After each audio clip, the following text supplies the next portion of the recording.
Sean bienvenidos a Mente Abierta. El Valhalla, el Partenón bávaro que guarda el alma de Alemania.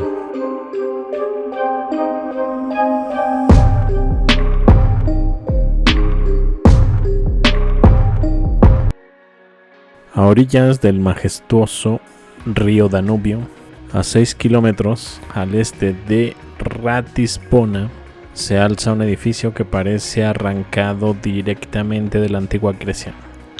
El Valhalla, una imponente obra neoclásica, concebida para rendir homenaje a los grandes hombres de la historia y cultura alemana.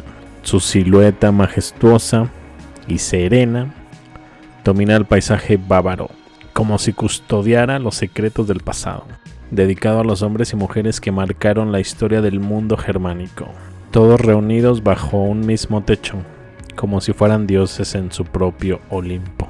De hecho, su nombre no es casualidad.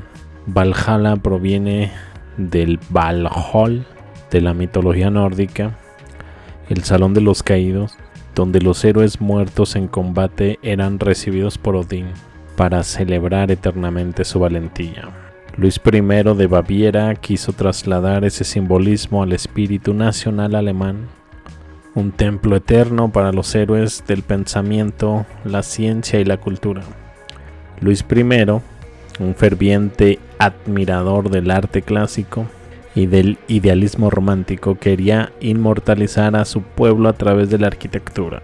Así, en 1807, mucho antes de ser coronado rey, comenzó a planificar un templo que uniera el esplendor de Grecia con el orgullo germano, pero no sería hasta 1830.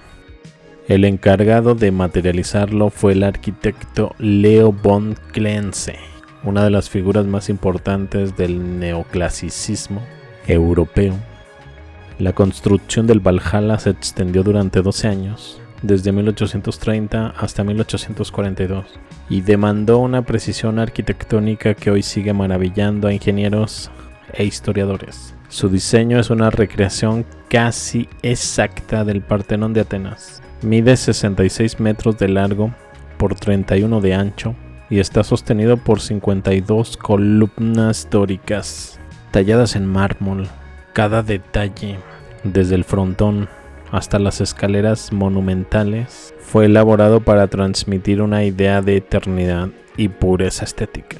El edificio fue inaugurado oficialmente el 18 de octubre de 1842, en una fecha simbólica, el aniversario de la batalla de Leipzig, en la que los ejércitos aliados, incluyendo a Baviera, derrotaron a Napoleón. Aquella victoria se interpretó como el renacer del orgullo germano y el Valhalla se convirtió desde entonces en su templo simbólico. El interior del Valhalla es tan imponente como su fachada, entre muros de mármol blanco y techos decorados con mosaicos dorados. Se distribuyen bustos y placas conmemorativas de más de 130 personajes ilustres. Resulta altamente ilógico e incluso contradictorio que un monumento construido en el siglo XIX, supuestamente para honrar a los héroes alemano-germánicos, adopte la forma exacta de un templo griego pagano de más de 2000 años de antigüedad. El Valhalla debía exaltar el orgullo nacional germano, la herencia nórdica, el espíritu teutón e incluso el simbolismo de los mitos de Odín y los guerreros caídos. Sin embargo, el edificio es una réplica casi perfecta del Partenón de Atenas, símbolo de una civilización completamente distinta, el mundo helénico. No hay en su diseño ni un solo elemento germánico, nórdico o medieval. Todo, desde las columnas dóricas hasta los frisos, remite al canon clásico greco-romano. ¿Por qué un rey alemán eligió un templo griego como casa de los héroes del norte? La versión oficial dice que Leo von Klenze recreó el Partenón entre 1830 y 1842, en plena fiebre neoclásica europea. Pero la magnitud y la precisión de la obra son tan sorprendentes que algunos investigadores se preguntan si realmente fue construido desde cero o si podría ser una estructura anterior reutilizada o restaurada bajo un nuevo significado político.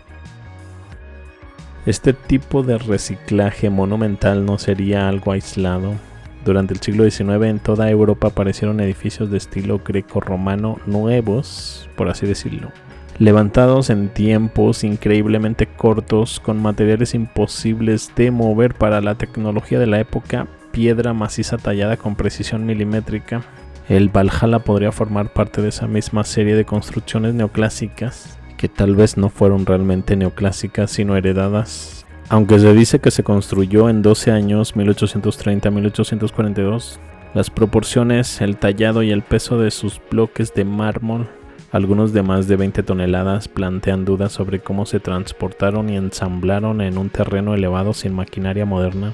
A menudo las explicaciones oficiales no muestran registros fotográficos del proceso ni planos detallados, algo que curiosamente se repite en otros edificios del siglo XIX de apariencia antigua. De hecho, es un edificio que parece más antiguo que el propio siglo XIX. Su estética, su desgaste, su simetría monumental hace pensar que podría pertenecer a una tradición arquitectónica mucho más remota. Cuando el Valhalla fue inaugurado en 1842, se dijo que conmemoraba las victorias alemanas sobre Napoleón y la liberación del dominio francés. Pero hay un detalle curioso: en aquel tiempo Alemania aún no existía como estado. Lo que había era una confederación de pequeños reinos: Prusia, Baviera, Sajonia, etc. Por tanto, el Valhalla no solo celebra una victoria militar, estaba fundando una identidad nacional artificial, una narrativa común donde los alemanes eran héroes unidos bajo una causa. Este gesto simbólico, erigir un templo de héroes nacionales antes de que la nación existiera, es en sí un acto de ingeniería histórica.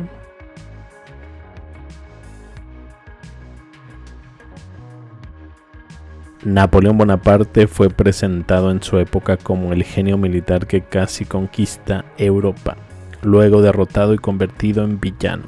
Pero si miramos su biografía detenidamente, encontramos una sucesión de eventos casi mitológicos, como si se tratara de un personaje compuesto: ascenso meteórico desde la nada, control absoluto de un imperio europeo, reforma de leyes, educación, economía, arte, campañas militares imposibles, un exilio final en una isla aislado del mundo, que parece más simbólico que real. ¿Fue Napoleón un individuo histórico o la representación de un ciclo de poder que debía repetirse para consolidar una nueva era política? Un siglo después surge un señor del bigote muy popular, Adolf, también como figura mesiánica, también con un discurso de restauración nacional, también vencido por una coalición mundial, también convertido en el villano absoluto de su era. Coincidencias son demasiadas. Ascenso súbito tras crisis nacional, Revolución Francesa y la crisis de Weimar, unificación del pueblo bajo una ideología, nacionalismo francés, nacionalismo alemán, expansión imperial por Europa, campañas napoleónicas, Segunda Guerra Mundial, enfrentamiento con Rusia, derrota en Moscú 1812, derrota en Stalingrado 1913, derrota final por coalición mundial 1815 y 1949, suicidio o desaparición ambigua, veneno en Santa Elena y suicidio en Berlín, legado demonizado y prohibido, en ambos sí. Un paralelismo tan preciso que parece una estructura narrativa rehusada, como si la historia se reescribiera siguiendo una plantilla mítica. El héroe que se convierte en monstruo, el redentor que deviene destructor, el ciclo de destrucción y resurgimiento. Si Napoleón y Hitler son reflejos de un mismo molde, el Valhalla puede verse como el escenario simbólico de esa repetición. Luis I de Baviera y su arquitecto Leo von Klenze construyen un templo de mármol para legitimar una historia y un linaje.